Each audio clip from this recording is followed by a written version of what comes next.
Okay. So we're going to depart for just a bit from what we had originally planned for tonight, in the sense that generally during the weeks between Pesach and Shavuot, we focus on Pirkei Avot. Really, everything that we study, everything that we learn during the year, during every part of the year, should be based on and aimed at helping us improve our midot, improve our conduct, our behavior, our attitudes, our perspectives, and the way in which we act and interact and react with other people.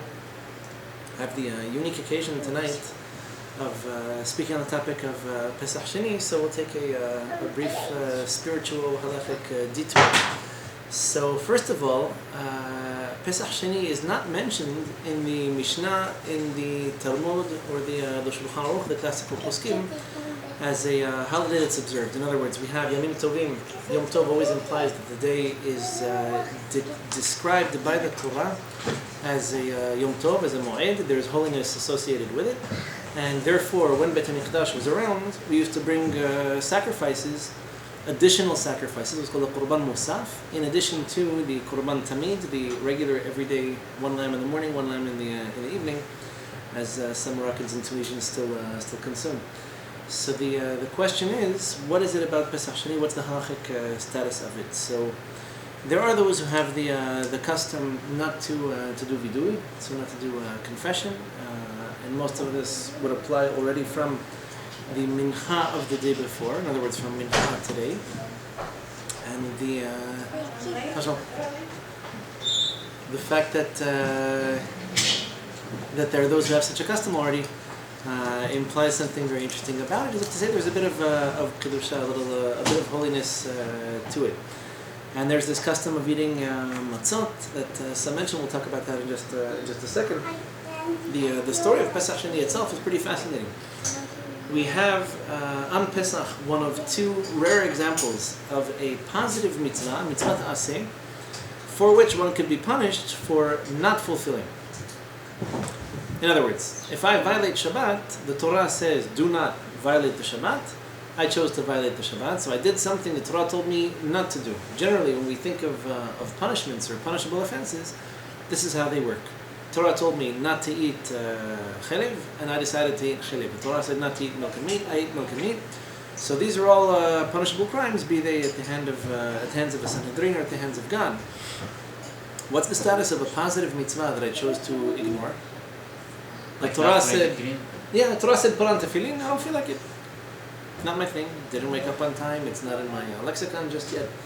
We're working on that. The Torah says to give tzedakah, and I refused to. So I didn't violate necessarily a negative commandment. In the case of tzedakah, it's not true. There actually is a negative commandment not to ignore someone who needs tzedakah.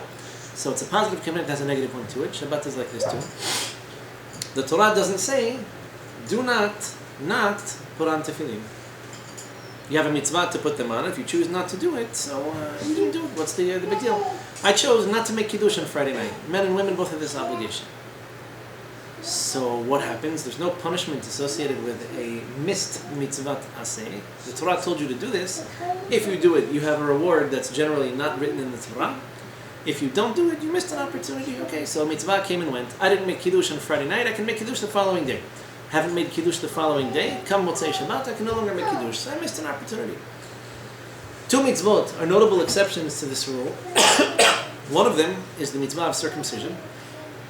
Generally, it's not a conscious choice that a child makes. It's a conscious choice the parents make for the child. But a man who, for whatever reason, was not circumcised, he didn't know he was Jewish, or his parents were secular, or raging anti-religious academicians. Take your pick. And his parents chose not to circumcise him. So by the time he reaches the age of 13, he is biblically responsible to circumcise himself, or probably a better idea to pay someone else to do it for him. So in the event that one chose not to observe this obligation, then here the Torah actually prescribes karet. This is a punishment in the hands of God, punishment outside of the jurisdiction of a beit din. We can't punish for it, but the Torah tells us that Hashem would. There is such a thing. The only other example of this is Pesach. I have an obligation to bring a Qurban Pesach. When do we bring the Qurban Pesach? On Chag Pesach. When's Chag Pesach? Go ahead, someone say the wrong answer. I dare you. Chag HaPesach is when, according to the Torah? 14th of Nisan. The 14th of Nisan, smack in the middle of the day. The 15th of Nisan is Chag HaMatzot. This is the holiday during which we have the obligation, at least on the first night, to eat matzot. The following 6 nights is not an obligation, it's an option. You can eat chametz, you don't get any ideas, but you're allowed to consume matzah if you choose to eat something along the lines of flour and water. And you have 6 days during which it's an option. If you want to eat something made with bread and water, matzah is your only option. On the first night, you actually have an obligation to eat matzot. Chag HaPesach is on the 14th of Nisan. Okay, tonight is the 14th of Iyar, so bear this in mind. Pesach is Chag HaMatzot, the way we typically, what we call Pesach on the calendars that we get from synagogues and schools. Pesach, quote unquote, is on the 15th, the night of the 15th of Nisan. Just like Sukkot is the night of the 15th of Tishrei. They're exactly 6 months apart. If it's a leap year like it was this year, then it's 7 months apart. Chag HaMatzot is the holiday that follows Chag HaPesach, where on Chag HaPesach I'm allowed to bring the paschal goat or lamb. I bring my Korban Pesach. If you'd like to finish this overnight, ideally before the middle of the night, because Chazal did make such a decree, then you have to start sacrificing by the middle of the day. You need to slaughter the goat or lamb. We're probably going to check the lungs, take off the skin, the entrails, you can remove them but keep them along with you, and you would carry this thing back on a spit or on a stick. You'd have to roast it, it takes a few hours. And you would be eating from this, from the Tzedek Kochavim, from the time the stars come out. You have until midnight to finish the mitzvah of the Haggadah and the mitzvah of the meal itself. And how do we eat this paschal goat or lamb? What requirements come along with it? So today we don't have it, so I can't blame you for not knowing this. How does the Torah tell us to eat the Korban Pesach? Matzah and bitter herbs. So this, believe it or not, is going to come to you as a shock. It does appear in the Torah. It's not the first to mention. There are 2 places where the Torah talks about how the Pesach is to be eaten. The first time it's mentioned, what does the Torah say? וככה תאכלו אותו, מותניכם חגורים, נעליכם ברגליכם, מקלכם בידכם. So here's how you're supposed to eat the Pesach. How do you eat it? You eat it with your belt on.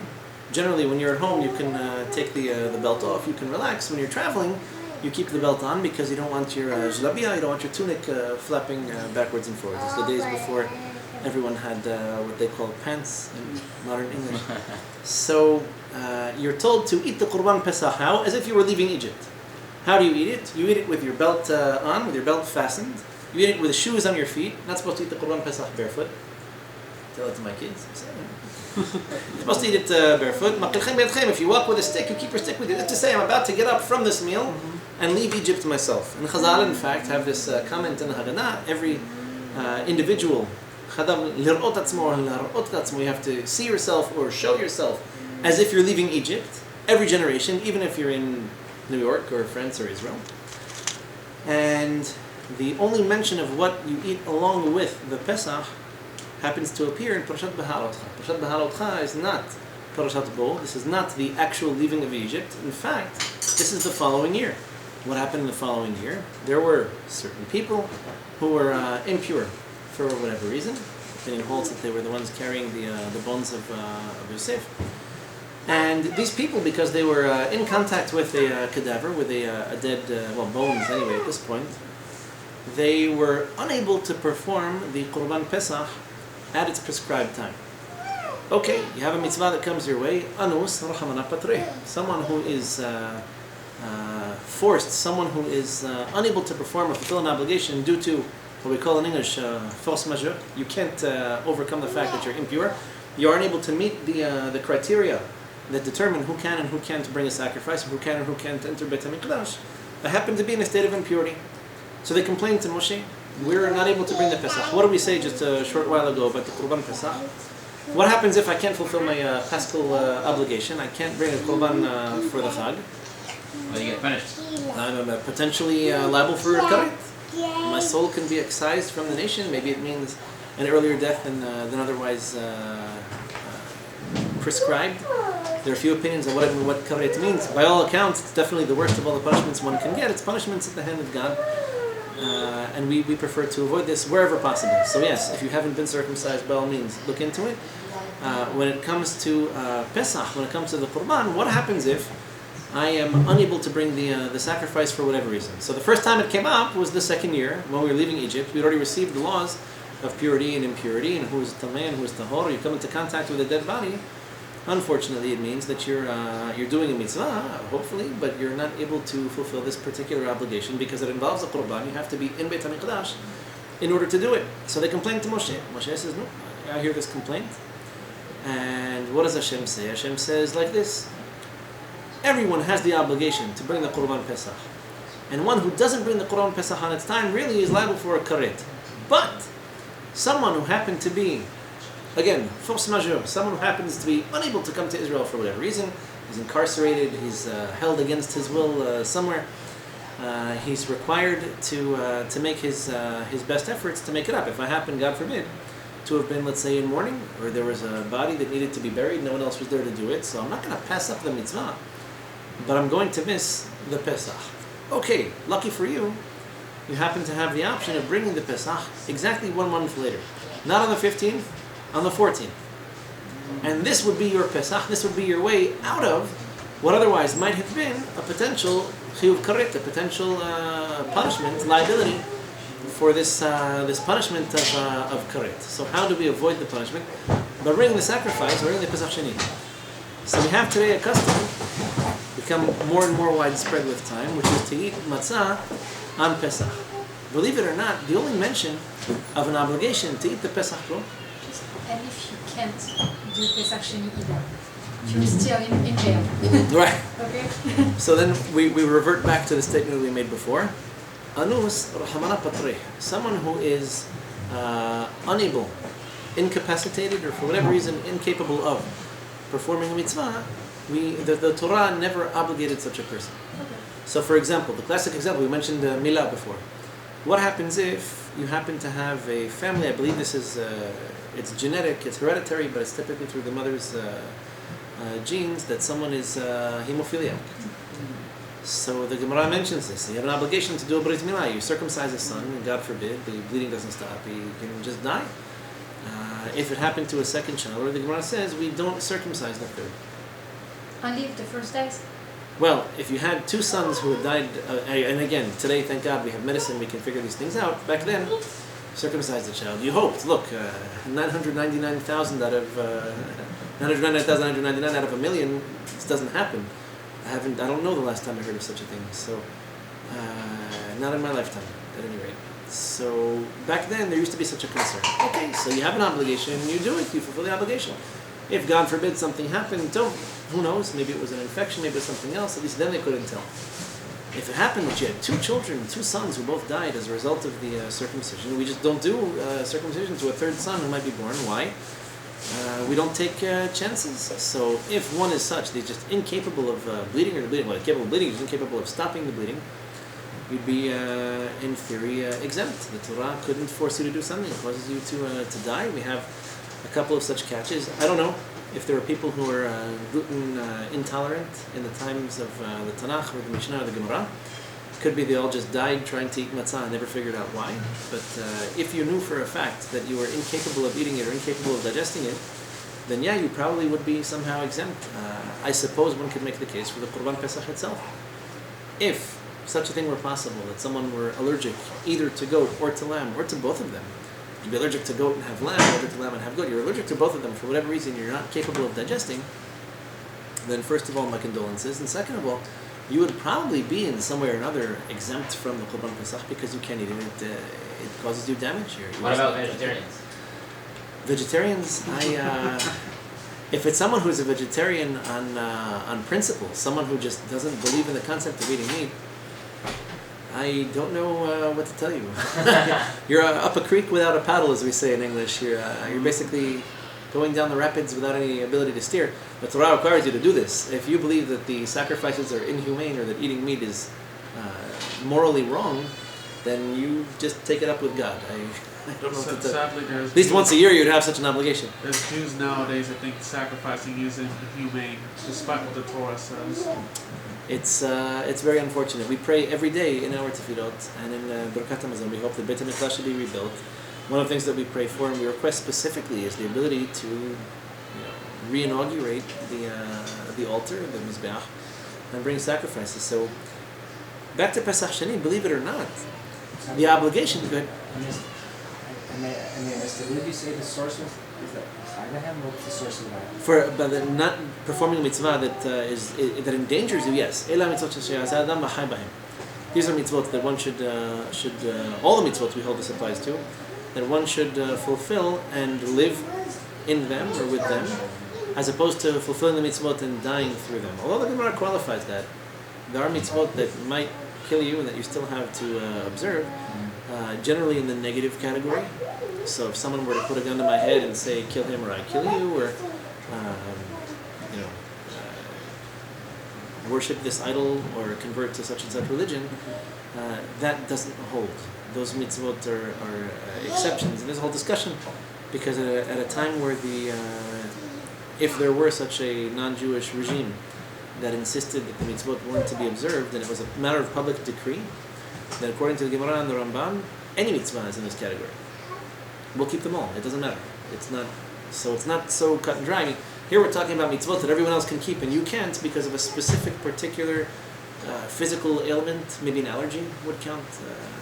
Anything that puts you in risk or even potential risk, we would recommend not doing it. Yom Kippur, same thing. Yom Kippur you have to fast. But I'm incapable of fasting. Let's say I'm diabetic.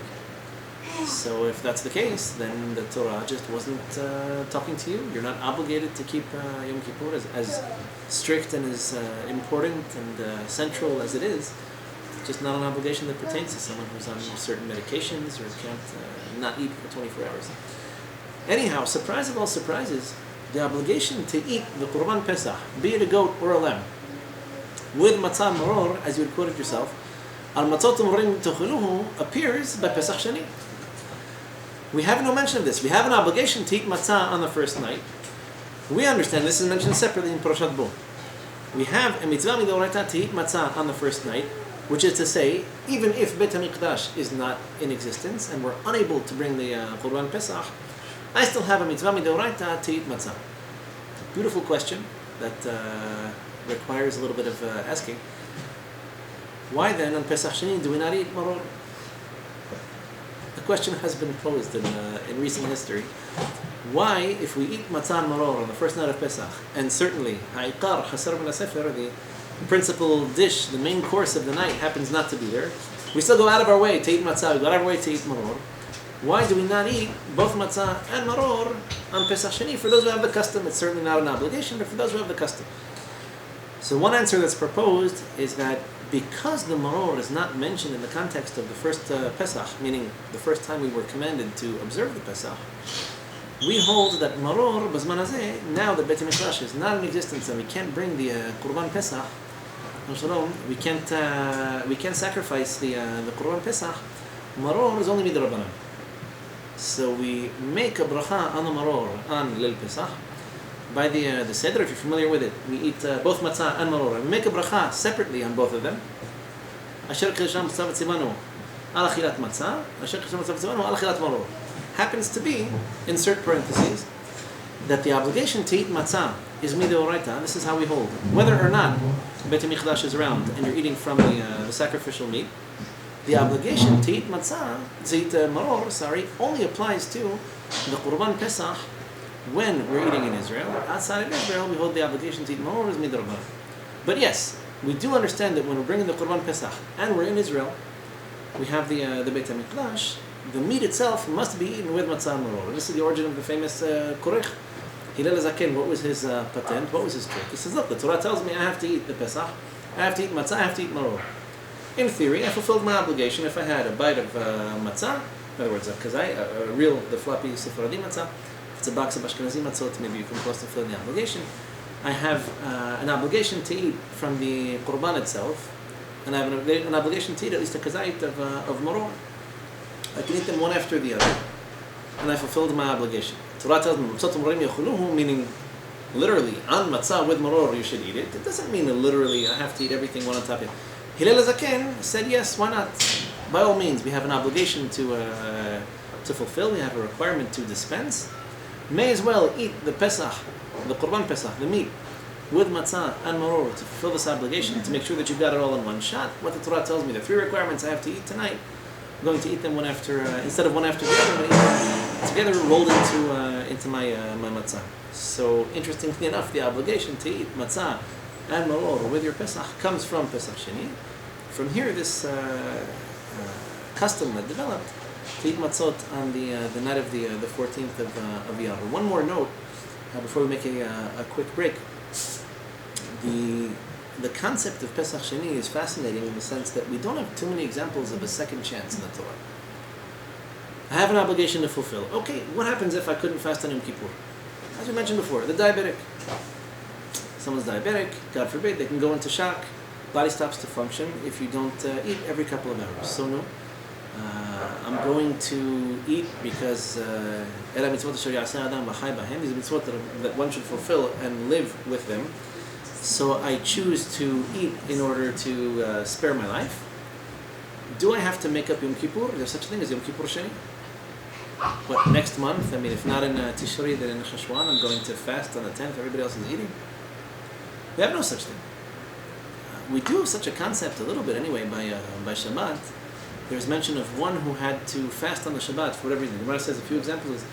If, God forbid, one had a terrible dream, and you were so troubled by your dream that it merited a fast, you can fast even on Shabbat, but you have to do a ta'anit for your ta'anit. In other words, I have to fast because I harmed or I damaged the concept of the Shabbat. So I'm going to fast once during the week in order to make up for the fact that I fasted on Shabbat, and really I should have been eating and enjoying myself. But there's no Shabbat Sheni. If I botched it, okay, so I'll keep the rest of Shabbat. No such thing Yom Kippur. If I happen to have been, for whatever reason, incapable of sitting in a sukkah, there's no way I can make up any of these mitzvot. Pesach Sheni happens to be one opportunity in which the Torah tells us, ideally you should do things a certain way. In the event that, and again, not because you chose not to, you're ineligible for the Pesach Sheni if you were playing video games and decided not to attend a Seder. But in the event that because of circumstances beyond one's control, you missed the Pesach, there is such an opportunity as making it up. And one more fascinating detail before we break. This concept happens to be introduced to us by the Torah when, after the people who were so troubled about it, people who were so disturbed over not being able to bring the Pesach, complained to Moshe. Wait a second, we love the Torah, we love the mitzvot. I'm not going to risk going to Beit HaMikdash or going to the Mishkan at the time in order to bring my Qurban Pesach when I'm in a state of impurity. It's not that I'm going to kick the doors in and do whatever I feel like. I love the mitzvot, I'm going to respect them. But my observing the mitzvot, in this case, if I'm carrying bones and I happen to be tameh, it's a mitzvah, don't tell me I did something wrong. How do I make up the Pesach? There must be an answer. Don't tell me I missed it, I don't want to hear that. So the response they get is, okay, you want to do the Pesach so badly, we have this concept of Pesach Sheni, and they managed to not only introduce this as a mitzvah, but for generations to come. If for whatever reason I'm unable to fulfill the obligation because they cared so much, they were so disturbed, so concerned, they wanted a second opportunity, this is what happened. So this is the nature of Teshuvah. One of the reasons that Pesach Sheni has kind of fallen into favor with the last few generations, this really is the nature of Teshuvah. You have this concept of this opportunity to make things up, to patch things up. HaKadosh Baruch Hu is willing to make as if nothing ever happened, as long as your attempts are in earnest, as long as what you're doing for real, you mean it, you wish the situation weren't what it is, but given that the situation is as it stands now, what do I do from here, HaKadosh Baruch Hu? So if you're requesting genuinely, and if you really mean it, Hashem opens the door, go ahead. You want to do teshuvah? Absolutely, by all means, I'll be happy to help you, we can wipe everything clean, give you a fresh start. On the condition that you're asking for real and that you genuinely mean it. So it's another reminder during this period between Pesach and Shavuot, which happens coincidentally or not coincidentally to be a difficult period on the Jewish calendar. Rabbi Akiva's students unfortunately died at this time. It's a positive kind of upbeat reminder that it's always possible to give it a second chance to work things out. It didn't happen the first time. You can definitely make your best efforts and patch it up. And your efforts to do teshuvah will be met with success if the request is genuine. So if you miss the first, if you miss Pesach because of whatever, something out of your control, but then you miss Pesach Sheni because you just were lazy, you didn't do it, you're still punishable with karet. You had the opportunity to make it. That's what the Torah says, on the spot, in situ. You had this opportunity. You missed the first one because of circumstances beyond your control. The second one you were lazy. then you have no excuse. That means Pesach Correct. Sheni counts, unless the second time is totally out of your control. Okay. That was the thing Rabbi was question, yeah. So if the So second you time was totally out of your control, you're in the back So of the the second category. time, exactly. So the second time also there's a chiyuv karet if you missed the second one. Yeah. Well, Because the first one you had a Batur for. The first one you had a legitimate excuse for. Right. Fair enough. That legitimate excuse So is I'm saying is it's the porach same ba'avir. level. It's the same, suspended in midair because it's up to you to sort of write the rest of that sentence. Yes, So- it's true. I didn't bring Pesach the first time, but I did have the opportunity to make it up. I'm going to do the best I can to make it up the second time around. If I choose, for whatever reason, intentionally not to do it, then the So that punishment- makes what you said even stronger. Like you have a karet, something that you punish for with karet because of the Jewish people ask for it in a way. Like all of a sudden Yeah, that's now right. you have an additional punishment that is Right, you it's a know, little bit more damning, right? So if the first time around I was technically exempt, well, that's a very interesting point that you're making because in theory exemptions work this way. right. I'm not happy. This the whole point of the parasha is in Baal, by the way, which also fascinatingly enough, we'll have to touch on this a little bit later, happens to be the parasha during which the wheels come off the wagon. I mean, everything starts to crumble, and you know, one catastrophe follows the other.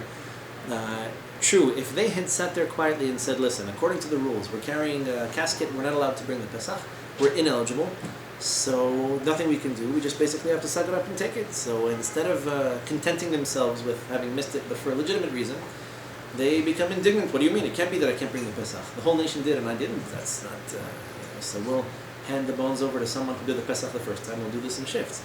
At the same time, it's a little bit more damning, if you will, of the people who choose not to bring it the second time around, but that's the nature of exemptions. You're only exempt in the event that you have no alternative.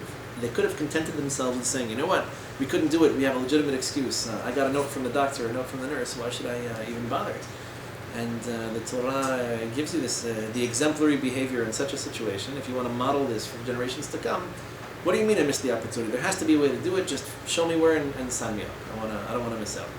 So even if the excuse is legitimate, it doesn't necessarily mean that it's an ideal situation to find yourself in. Just because you're excused doesn't mean it should necessarily try. And what if someone, let's say, was busy playing video game and wants to do tshuva between Pesach and Pesach Sheni? Is he supposed to bring a korban for Pesach Sheni or he missed No, it? he's ineligible because he intentionally missed it the first time. That's not what he's. The Pesach Sheni is there specifically for those who Having a reason. who either halachically or just physiologically couldn't do it. So if I was incarcerated, just wasn't able to do it for whatever reason, I had traveled, I got stranded, things like that, fine. But Is it the same? something Is it the same? Is it the same level when he does it? Same? Is he kind and on the same level? Is it the same school? Is it the same? Exactly the same? If he really does it the first time, yeah. Yeah, look. I'm saying, is it kind of like it's a second best kind of thing? Obviously, it's not the ideal, but what I'm asking is, does he... Okay, so not the ideal, I don't know if I would sign that check. If I have a mitzvah coming my way, say for example, to participate in a funeral, if it's one of my 7 relatives, I don't know that there's a mitzvah to avoid it. The question that you're asking is Pesach Sheni still a little bit, it passes, it's like satisfactory plus, it's not outstanding, it's not excellent.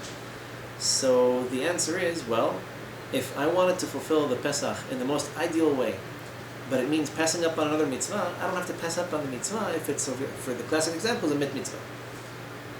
I'm walking, I happen to find a dead body somewhere, I have good reason to believe this person might be Jewish. I drop everything and I attend to the burial. No reason to think twice about it. Oh, but I'll be doing Pesach Sheni and I won't be doing Pesach with my family. Okay, as crucially important as Pesach with the family is, sometimes it just doesn't work out. But what you're asking is, if Pesach Sheni was like a B plus as opposed to an A, then you would suspect that people should ideally avoid or ignore situations that might be related to mitzvot, so as not to risk, observing the Pesach in the unideal way. And the answer would be, no.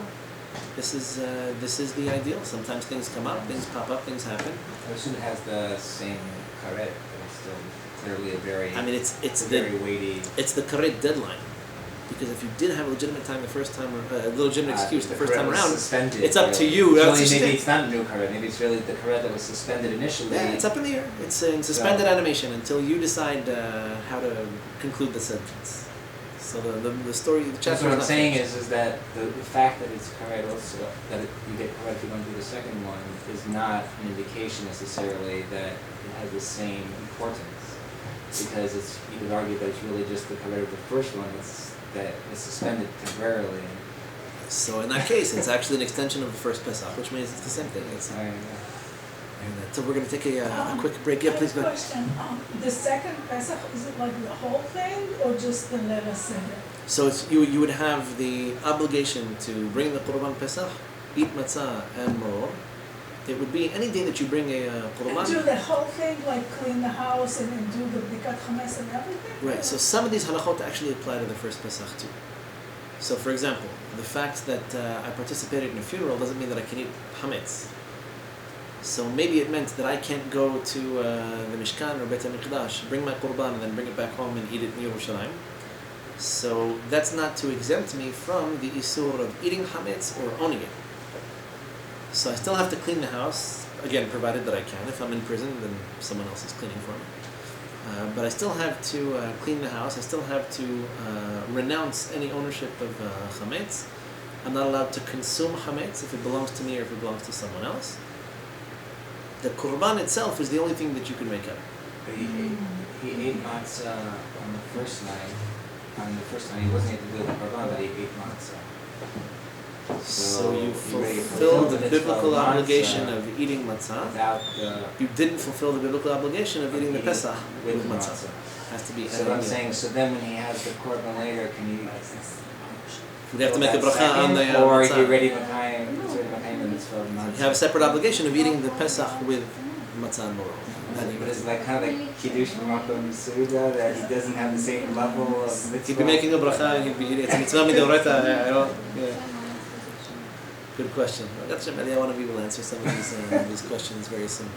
Perfecto. So we promised everyone we take a quick break. Feel free to wash or to nibble a little bit and continue with we have one eyes in just a bit. So I missed the introduction. I just missed the introduction. So this is like